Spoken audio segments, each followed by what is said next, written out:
Hey guys, welcome back to Magic TV. My name's Craig. It's 9 o'clock on a Wednesday. It's time for a Hidden Gems. Now, this is where I take a trick that's a little bit older. Maybe it's been out months or years ago, and I bring it to your attention. I let everybody know exactly what this trick is. And for me, the Hidden Gems series is one of the most important series of videos on this channel, because I'm a big believer of people looking to the past as opposed to the present. And what I mean by that is we obsess over that latest and greatest trick. I have to buy that trick. That is the trick that's going to make me famous.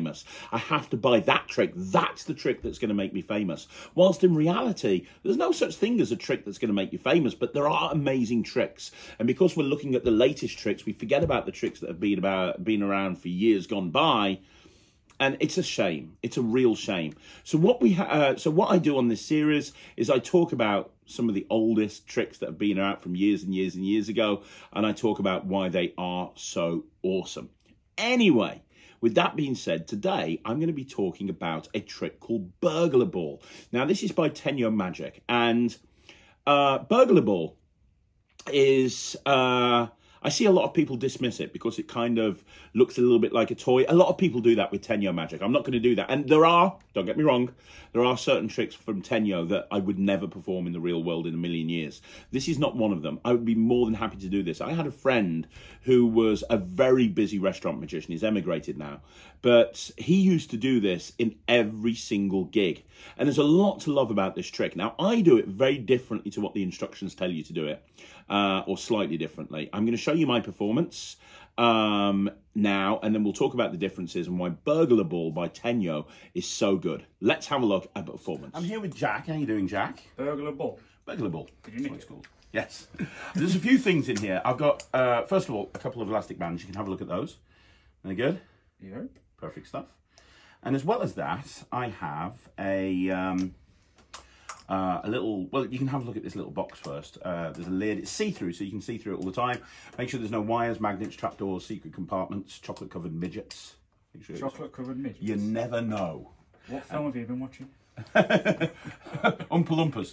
And have a look at the ball. Check it out. Make sure it's all right. Are we good? Feels real. Nice. So it's really important that I can't get into this box.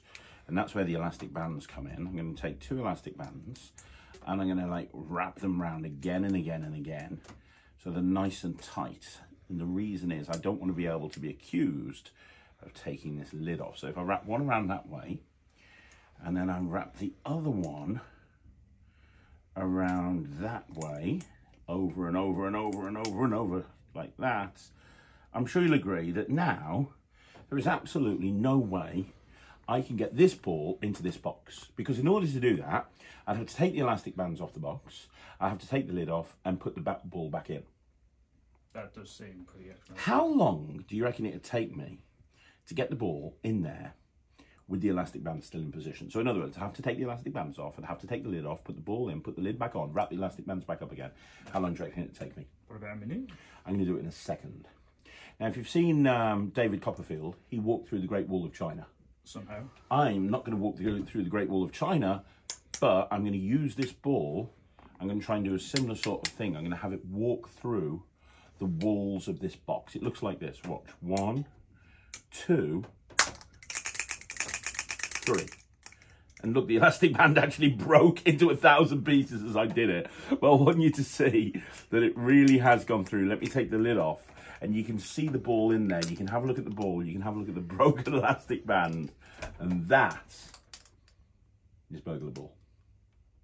Now, the band snapping has never happened before, and it's my own fault for borrowing elastic bands off Matt. I said to Matt, hey, you're a magician now.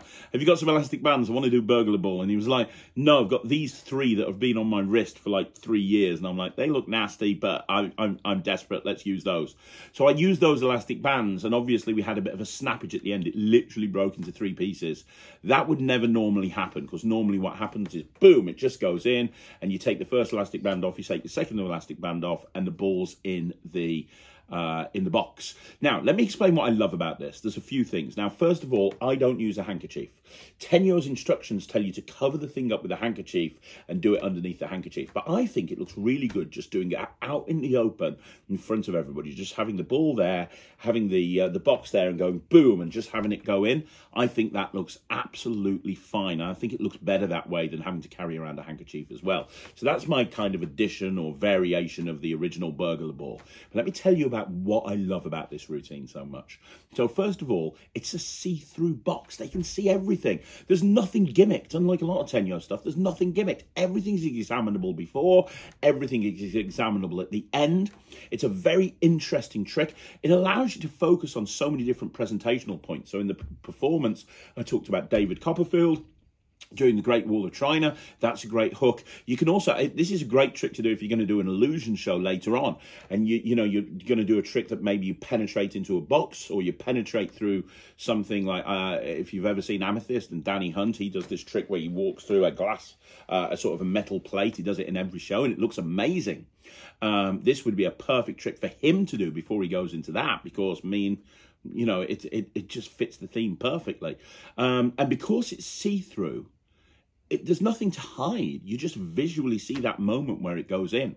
Now, there's no table required. You do it completely walk around in the spectator's hands. It's examinable beforehand. It's examinable afterwards. There's no issues or handling. It's almost self-working. The misdirection built in allows you to do everything brilliantly, and it is very, very easy to do. Now, the other nice thing about this is you could then go into any of the routine you want to go into. This makes a great transitional piece. So, for example, you could then take the elastic bands off and go into elastic band routines. You could take the ball out and go into the Lou Gallo, or the Mike Gallo, sorry, ball and vase routine. There's so many different ways that you can go at the end of this routine. And people will credit you with sleight of hand skill, when in reality there's no sleight of hand skill at all. And yes, it's a plastic box, but it doesn't look like a toy. You can point out that you've got this see-through box that you can see through it the whole time, and then you've got this little ball. I'm going to show you something amazing. I honestly, if the name Tenyo wasn't attached to it and it came out as a brand new product, people would buy this in the heartbeat. That new trick that came out by Nicholas Lawrence, Diabolical or whatever it is, where you put a dice through a playing card. This is 1,000,000 times better than that. Like a million billion times better than that. It's great. You put it in your pocket and you're good to go. I love it. It's called Burglar Ball. It's by Tenyo Magic. It's not that expensive. You can get it from most magic shops. I saw them in stock at Alakazam. This is a great trick. So there you go, guys. That's another hidden gems in the bag. Do me a favor. Let me know what you think in the comments down below. Now, you want to see more videos like this, like the video, subscribe to the channel, leave a comment down below. Don't forget, if you want to join the Netrix, please go to www.thenetrix.com. That's www.thenetrix.com, and you can see what all the fuss is about. But thank you once again for watching. I'll see you again soon. My name's Craig from Magic TV.